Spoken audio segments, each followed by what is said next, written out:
Good evening, you are watching ReNEWS in English. I'm Sona Tumanyan. Immediately after his vacation, the working visit of Armenian Prime Minister Nikol Pashinyan to the Russian Federation began today. The Prime Minister is in the Altai Republic to participate in an international conference on the protection of nature and the environment. Nikol Pashinyan was greeted with salt and bread. Pashinyan was received by the Prime Minister of the Federation, Mishustin. They discussed current issues of Armenian-Russian relations and the trade, economic, scientific, technical, cultural, and humanitarian spheres. The Prime Minister of the two countries noted the importance of creating favorable conditions for the implementation of joint projects in various fields. According to TASS, Russia is ready to facilitate the signing of a peace treaty between Azerbaijan and Armenia. This was stated by the Russian president's press secretary Dmitry Peskov. I quote, "We want Baku and Yerevan to sign the agreement as soon as possible. At the same time, we maintain our readiness and if necessary can provide any support to this process. At the same time, let's not forget that Russia is ready to support Armenian-Azerbaijani relations at a time when it has strained relations with the Azerbaijanis." Zakharov also spoke about the normalization of Armenian-Azerbaijani relations. The Russian Federation is interested in the South Caucasus being a stable, secure, prosperous, and peaceful region, for which one of the necessary conditions is the long-awaited reconciliation between Baku and Yerevan, said Zakharova. The U.S. is trying to interfere in the process of unblocking transport communications. The Americans say, and I quote them, that they have an exclusive solution to the issue. But, they cannot offer anything new beyond the work that has been done within the framework of the Trilateral Expert Working Group, chaired by the Deputy Prime Ministers of Armenia, Russia, and Azerbaijan. Therefore, they are lying. As a result of a chance decision, an Armenian woman, Marina Avalian, was not on the missing Russian An-24 airplane, having refused the flight. The aircraft was discovered on a mountainside in a hard-to-reach area 15 kilometers from the settlement of Tinda in Russia. There were a total of 49 passengers on board, including 5 children and 6 crew members. The preliminary theory for the cause of the crash is crew error during landing in poor visibility conditions. The third round of Russian-Ukrainian negotiations, which took place yesterday in Istanbul, was very short. The Ukrainian side had come to convince the Russian side to organize the Zelensky-Putin meeting. The head of the Russian delegation, Vladimir Medinsky, stated that such a meeting must be properly prepared. According to him, the position of Moscow and Kyiv are quite far apart, but the sides have agreed to continue communications. Tensions are escalating between Thailand and Cambodia. An armed incident on the border has escalated into a war. Thailand is evacuating its population while Cambodia is preparing for a counter-offensive. David Genjoyan presents the details from the international developments. On Wednesday evening in Istanbul, negotiations between the delegations of Ukraine and Russia took place, lasting for half an hour. The head of the Ukrainian delegation, Rustem Umerov, proposed holding a leaders' summit by the end of August, emphasizing the importance of an immediate ceasefire and prisoner exchange. After the talks, the parties agreed to continue communications, but the conditions proposed by Russia, including the withdrawal of troops from 4 regions of Ukraine, remain unacceptable for Ukraine. As a result of the discussions, an agreement was reached on the exchange of 1,200 prisoners from each side in the near future. Overnight, Ukrainian unmanned aerial vehicles or drones struck Sochi. In the Adler district, 1 woman was killed and another was seriously injured by the debris of a downed drone. 30 kilometers from Sochi, a drone hit an oil depot, causing a large fire. Sochi airport temporarily restricted its operations, with 59 departing and 38 arriving flights delayed. The Russian Ministry of Defense reported the destruction of 39 Ukrainian drones. 21 were shot down over the Black Sea, 11 over the Sea of Azov, and 7 over the Krasnodar Krai. The European Commission has expressed concern about a law adopted by Ukraine that limits the independence of the National Anti-Corruption Bureau and the Specialized Anti-Corruption Prosecutor's Office by placing them under the direct control of the Prosecutor General. Ursula von der Leyen called Ukrainian President Volodymyr Zelensky, stressing that the law could undermine the fight against corruption, which is important for EU membership. Zelensky insisted that the law will not hinder the work of the anti-corruption system and will help neutralize Russian influence. The European Commission is preparing member states for the application of defensive measures in the customs dispute between the European Union and the United States if negotiations fail. The EC has presented measures that would limit U.S. access to the fields of public procurement, patents, and intellectual property rights. The EU is combining two lists of U.S. goods for countermeasures with a total value of 93 billion euros, which will be submitted to member states for approval. Negotiations are ongoing, but the U.S. is threatening to impose a 30% tariff from August 1st if an agreement is not made. The European Union and Japan are seeking to strengthen economic relations amidst the trade war initiated by the U.S. and the conflict with China. At the 30th EU-Japan Summit in Tokyo, participants announced plans to deepen trade cooperation and combat economic coercion. The EU and Japan emphasized their support for a rules-based international trade order opposing unilateral U.S. tariffs. Under the trade agreement in effect since 2019, the EU exports 70 billion euros worth of goods and 28 billion euros worth of services to Japan annually, with bilateral trade having grown by 20% during that period.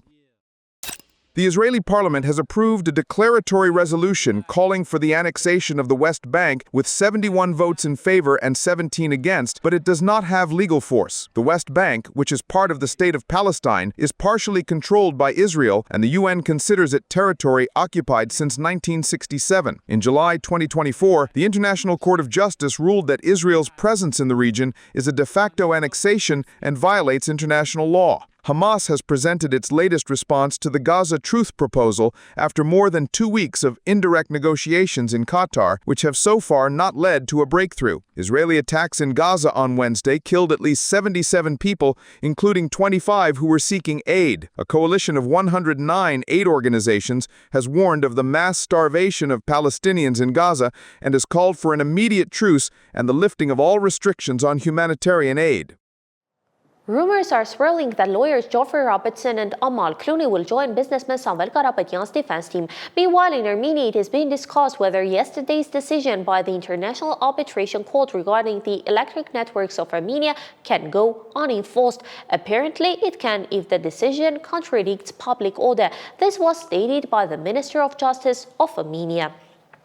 How to protect yourself from disinformation and not fall victim to fake news. Simply use trusted sources or verify the information. And if you don't have the time or desire to use the simple tools, there may even be a need to resolve the issues in the legal field.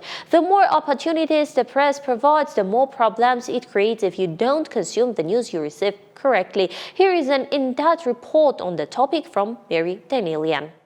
Internet freedom offers opportunities for limitless information, expression of opinions, and global connections, but it also brings challenges related to privacy, the spread of falsehoods and disinformation, and societal polarization. One could say that internet freedom implies that it is not restricted. No technical obstacles are put in place. And one can also assume that it means there are no legislative hurdles, that people are not punished or sued for expressing free speech on the internet. According to the 2024 report by Freedom House, in 55 out of 70 countries worldwide, governments restrict internet freedom. This includes content censorship, arrests for posts on social networks, restrictions on access to certain social platforms, and even complete internet shutdowns. In Armenia, for example, in recent years there have also been cases where citizens have been held accountable for expressing their opinions on social networks. We have already had numerous cases where people have been sued or fired from their jobs for making comments on Facebook, for writing something. This has been viewed as an obstacle, right? We've had court cases, people have been detained, there was that right-spirited Armenia, whatever. There have been various such cases.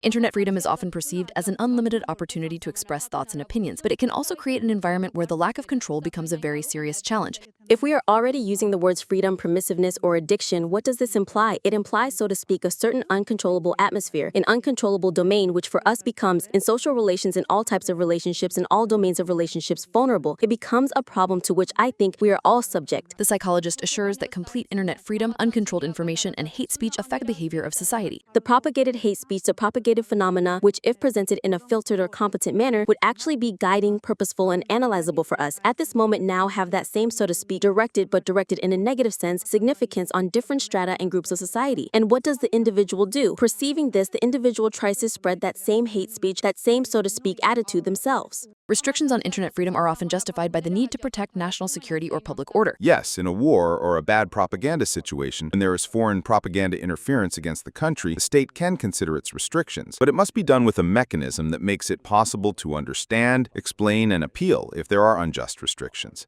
A clear example of internet restrictions is Russia, where control over social networks has been tightened in recent years. Since 2022, Meta's platforms, Facebook and Instagram, have been blocked in Russia, which according to specialists is due to political and propaganda considerations. Instead, they offer alternative options. But can they provide the same quality? In my opinion, no, because I know many people, citizens of Russia, people living in Russia, who apply, ask for help to set up a VPN, etc. And even now, you know that searching for a VPN in Russia can already become a problem. But what is this connected to? That people are not satisfied with the existing platforms and want to have some kind of alternative. According to the report published by Freedom House in 2024, internet freedom worldwide is declining for the 14th consecutive year. Out of 72 countries included, a decline was observed in 27 and an improvement in 18. In this regard, China and Myanmar continue to remain at the bottom of the scale, applying strict censorship and total control. Mary Danielian, Levan Vaskanyan, ReOpen Media.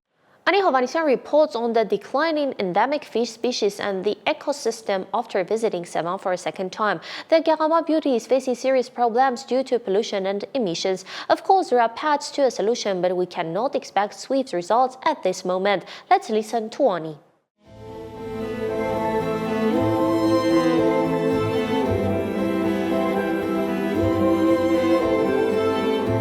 '90s, Armenia, blockade, energy and food crisis. They say that in those years, Armenia was saved by the Sevan Sig, which cost just a few drams.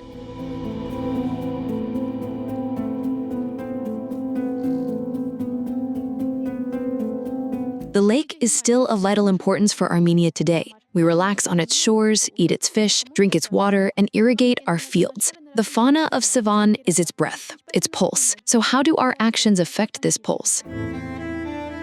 There are currently 8 species of fish in Sevan. The main endemic species is the Ishkan, prince trout, which previously had 4 subspecies. Over the years, due to poaching, emissions into the lake, and algal blooms, only 2 of them remain today. This specimen here is the winter Ishkan, which we assume is completely extinct in Lake Sevan at this moment.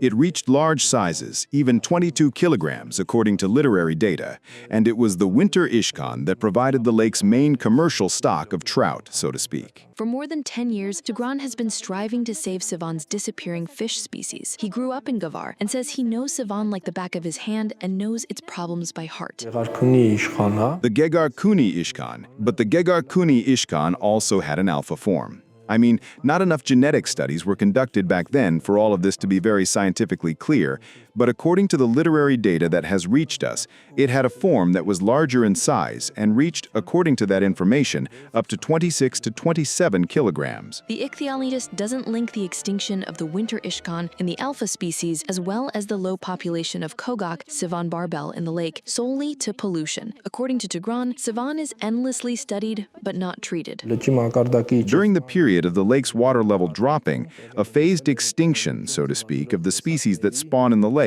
occurred. That is, in the ecosystem, when a certain area in the coastal parts of the lake dried up, it coincided with the reproduction period for these 2 species, the Ishkan and the Bojak, another subspecies. After that, this fish species began to decline year after year. When a sick person goes to a doctor, right, first they examine them and, so to speak, understand what problem the person has. Now, if they just keep examining this person, will they get better? They won't get better. You can't cure a person by constantly examining them. You're just endlessly examining them.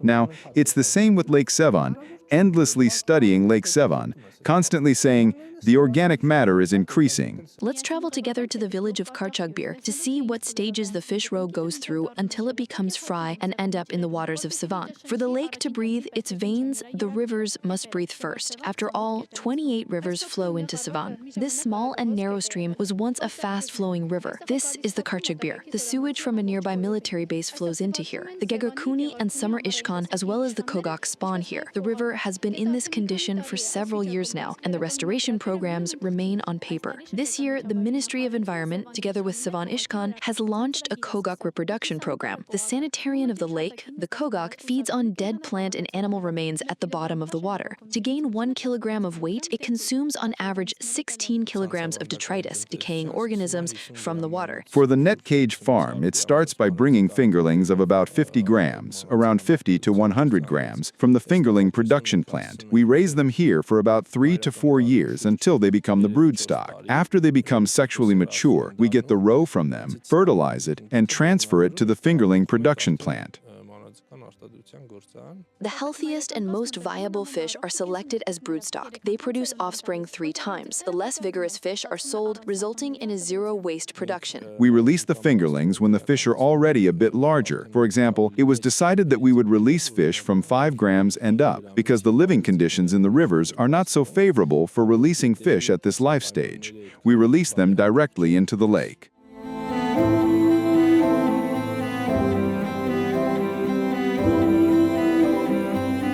The ichthyologist emphasizes that if the water level drops, the spawning grounds can be left out of the water, and if it rises, the trees and buildings on the shores get flooded, increasing the amount of organic matter in the water. The Kogak have hatched, but why is it late? Okay, let's go. Let's take a look, referring to the fish. Don't disturb these poor kids. These are the larvae, meaning they have just hatched. They have a yolk sac. For about 7, 8, 10 days, the yolk sac, its lower sac, provides its food until it is formed and can already swim. Only after that do we start giving it feed. If you look closely, you'll see the eyes inside, and they're moving. If you pay attention, they're moving. Live audio. We have Gegot Kuni Ishkan. This one batch is left that needs to be moved. See, it's like when a baby is born, they attach its name and surname. This is like that, meaning this is the day it was placed. It was placed on May 2025. We've been working with them for 5 years. These are them. They are SIG. We've been working on it, and it turned out very well for us. They are very delicate, and working with them requires quite a lot of delicate professional skills. Specialists emphasize that Sivan cannot be cured by years of research alone. A clear strategy and consistent steps are needed. Not forgetting that the lake, which once saved the people in difficult years, can save them again. But first, it needs help itself. Ani Hovanesyan, Vardan Pogosyan, ReOpen Media.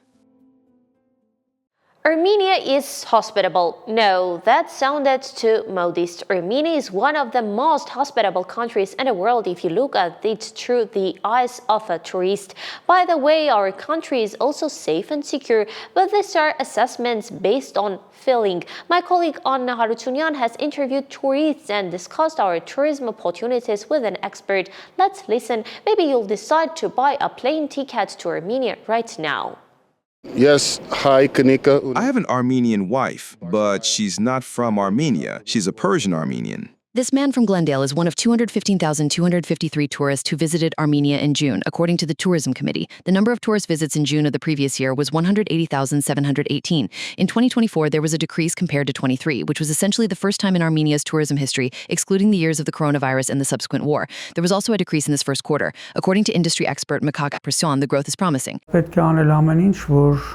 Everything must be done to maintain that process, to have it continuously, because due to a number of factors, unfortunately, we still don't have that stable growth, at least for this past year, 2024 and up to this point in 25. In January-June, the highest number of tourist visits to Armenia were registered from Russia, 36.9%, Georgia, 14.4%, and Iran, 8.5%. In a number of countries that are target markets for us, the United States of America, Europe, Japan, Armenia is still presented on the websites of their competent state bodies with red lines as a not-so-safe country. This is despite the fact that in many prestigious publications, on the contrary, Armenia is presented in the list of the safest and most attractive countries. Tourists coming to Armenia mainly, first of all, stay in Yerevan. As a rule, they stay in Yerevan, and the tours to other destinations are organized from there. But as a rule, Sivan, Garni, Gighard, Hagartsin, Dilijan, that is, these are the main destinations that they prefer. Tatev is a little further, but they go with much greater pleasure. We had never been here before, but we had heard a lot about this place because it is one of the most ancient countries. That's why we decided to come. Actually, we are about to go to a wine factory right now. I liked Republic Square, so we haven't been to many places yet. We've only been here for 2 days. The Armenian Genocide Memorial was incredible. The museum was perfect, everything was explained very well, and we liked it a lot there. It was very moving. And the city is also quite beautiful. We came here to participate in the Under-16 European Volleyball Championship. We are from Poland and came for the tournament. The church, we have been to many churches which are magnificent. The National History Museum was wonderful. Yerevan is very nice. It's a beautiful city. It has a lot of history, the people are great, the food is great. Makaka Persuan raises an alarm that there is unjustified inflation for which the public and private sectors must cooperate to review policies and implement reforms. He notes that tourists visit Armenia specifically to attend festivals. It's much cheaper than in other countries. The price of food is very low, and that's very good for us. And yes, everything is very affordable compared to Europe, to France, and the people are very nice. Yerevan is very expensive. I'm not lying, okay? But if you go a little outside the city, it's very affordable. There are also places that are cheap, but yeah, most of the prices are close to Glendale's prices. But I understand that it's a tourist zone. Then we go shopping or to the market with Armenians, and it's good there. But it's interesting because it's a mix of very cheap and very expensive things in the same place. And all the cars are confusing me. There are a lot of Rolls Royces in Armenia. I don't understand why, but I'll leave that aside. They are comparing these different prices, which for them can be higher or lower compared to European prices. But the issue is more that we must do everything to be competitive, and for the prices to be competitive, not cheap or expensive. Tourists in Yerevan have different opinions on how affordable Armenia is compared to other countries. Alongside the development of outbound tourism, most people in Armenia prefer to vacation outside of Armenia. According to Anahit Makurchan, the trend has recently shifted towards outbound tourism. Now they are more in favor of outbound tourism because since budget airlines came to Armenia, the prices of flights have become quite affordable, meaning what was once inaccessible and unrealistic for many people has today become very accessible. Against this backdrop, Makaka Person is convinced that inbound tourism has also developed. Today, domestic tourism is recording the highest figures. If, for example, inbound tourism in 2024 amounted to around 2.2 million inbound tourist visits, then domestic was 2.8 million. And it also significantly exceeds the indicator for outbound tourism. So it is not happening, outbound is not happening at the expense of domestic. Armenia's tourism sector is showing promising signs of recovery this year. International festivals and cultural events are key to this large movement of people, such as the Armenian the Vasard, a festival of the neighboring people's culture and cuisine, which will take place in Sisian on August 10th. Anna Hartunian, Edgar Galoan, Gevor Gorsianosian, ReOpen Media. And let's wrap up the newsfeed with a smile. In China, married couples stole bricks from the Great Wall of China, selling each one for $14. In total, more than 100 bricks were sold. And for more updates, follow us on YouTube, Telegram, Instagram, X, and Facebook. Daily news and full coverage are available on our official website. I am Sona Tumanyan. Stay informed with ReNews. Goodbye.